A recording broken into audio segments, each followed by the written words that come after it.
ప్రముఖ ఛానల్ ఎక్స్క్లూజివ్గా నిర్వహిస్తున్న కిసిక్ టాక్స్ కార్యక్రమం ఎంత పాపులారిటీ అందుకుందో ప్రత్యేకంగా చెప్పాల్సిన అవసరం లేదు. ప్రముఖ జబర్దస్త్ బ్యూటీ వర్ష ఈ కార్యక్రమానికి హోస్ట్గా వ్యవహరిస్తోంది. ఇప్పటికే 13 ఎపిసోడ్స్ని దిగ్విజయంగా పూర్తి చేసుకున్న ఈ షో ఇప్పుడు 14వ ఎపిసోడ్ కూడా పూర్తి చేసుకుంది. ప్రస్తుతం ఈ ఎపిసోడ్ని సోషల్ మీడియాలో షేర్ చేయగా ఇది కాస్త వైరల్గా మారింది. ఇక ఈ 14వ ఎపిసోడ్కి ప్రముఖ anchor big boss beauty Bhanusree గెస్ట్గా విచ్చేసింది. ఇందులో తన కెరియర్ గురించి, వ్యక్తిగత లైఫ్ గురించి చెప్పుకొచ్చి అందరినీ ఆశ్చర్యపరిచింది భాను. అందులో భాగంగానే జబర్దస్త్ కమేడియన్ హైపర్ ఆది పరువు కూడా తీసేసింది ఈ ముద్దుగుమ్మ.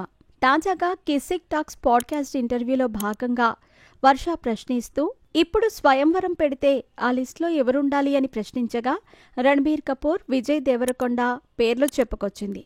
మరి బుల్లితెరపై ఆ లిస్టు లేదా అని వర్ష ప్రశ్నించగా, బుల్లితెరపై నాకు తగిన వ్యక్తి, అంత అందగాడు ఎవరూ లేరు అంటూ హాట్ బాంబు పేల్చింది భానుశ్రీ.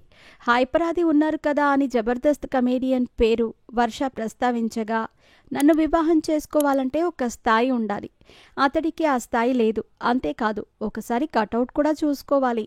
నా హైట్ ఎక్కడా, అతడి హైట్ ఎక్కడా, అసలు పోలికే ఉంటుందా అంటూ కాస్త తగ్గించి మరీ మాట్లాడింది భానుశ్రీ.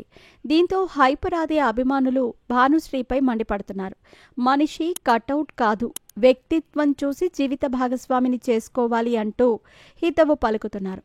మొత్తానికైతే హైపరాదిని పోపులో కరివేపాకులా తీసేసింది అంటూ కామెంట్లు చేస్తున్నారు. ఇక భానుశ్రీ విషయానికి వస్తే, యాంకర్గా భారీ పాపులారిటీ అందుకున్న ఈమె ఆ తర్వాత జబర్దస్త్, శ్రీదేవి డ్రామా కంపెనీ వంటి షోలలో కూడా సందడి చేసింది. అంతేకాదు, శ్రీదేవి డ్రామా కంపెనీ షోలో పాట పాడి పూర్తి స్థాయిలో విమర్శలు కూడా ఎదుర్కొంది. కొన్ని సినిమాలలో హీరోయిన్గా కూడా నటించింది. ఆల్బమ్ సాంగ్స్తో కూడా ఆకట్టుకుంది. కెరియర్ పీక్స్లో ఉండగానే కొంతమంది హీరోయిన్లకు డూప్గా నటించి కెరియర్ని స్పాయిల్ చేసుకుంది అని ఫ్యాన్స్ కామెంట్స్ చేస్తూ ఉంటారు. ఇక ప్రస్తుతం సోషల్ మీడియాలో యాక్టివ్గా ఉంటూ గ్లామర్ ఫోటోలు షేర్ చేస్తూ ఆడియన్స్ని ఆకట్టుకునే ప్రయత్నం చేస్తోంది ముద్దుగుమ్మ.